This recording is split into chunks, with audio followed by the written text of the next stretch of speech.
네, 오늘 국회에서 대통령 탄핵소추안이 가결되면 황교안 국무총리가 대통령 권한을 대행하게 됩니다.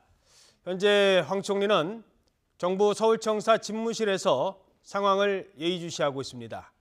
정부 서울청사 연결해서 그곳 분위기도 알아보겠습니다. 조성호 기자. 네, 정부 서울청사입니다. 총리실 분위기는 어떻습니까? 네, 황교안 국무총리는 조금 전인 오전 8시 50분쯤 이곳 정부 서울청사 집무실로 출근했습니다.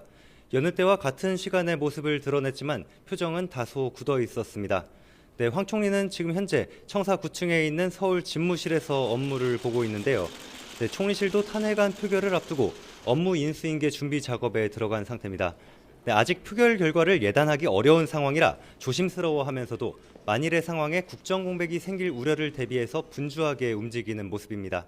실무과장들도 이번 주 내내 세종청사가 아닌 서울청사에 머물며 황 총리를 보좌하고 있습니다. 네, 물론 아직 결과가 나온 건 아닙니다만 탄핵안이 가결될 경우 황교안 총리가 대통령의 직무를 어떻게 대행하게 되는 겁니까? 네, 앞서 청와대에서도 전해드린 것처럼 국회에서 탄핵안이 통과하면 박근혜 대통령의 직무와 권한이 중지됩니다. 네, 그러면서 황 총리가 대통령 권한을 대행하게 되는데요. 네, 헌법에 보장된 대통령의 모든 권한을 황 총리가 대신하게 됩니다. 이를테면 국군 통수권과 조약 체결 비준권, 헌법 개정안 발의와 공포권, 국민투표 부의권, 헌법기관 임명권, 행정입법권 등을 넘겨받는 겁니다. 다만 지난 2004년 노무현 전 대통령 탄핵 정국 때 고건 전 총리 사례에 비춰보면 국정 현상 유지를 위한 범위 안에서 제한적으로 대통령 권한을 행사할 것으로 보입니다.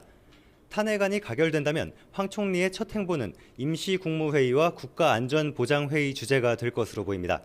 2004년 고 전 총리는 전군의 지휘 경계령을 지시하고 반기문 당시 외교통상부 장관에게 우리 정부 정책에 변화가 없다는 메시지를 외교사절들에게 전하라고 주문했고 탄핵 가결 다음 날 대국민 담화를 발표했습니다.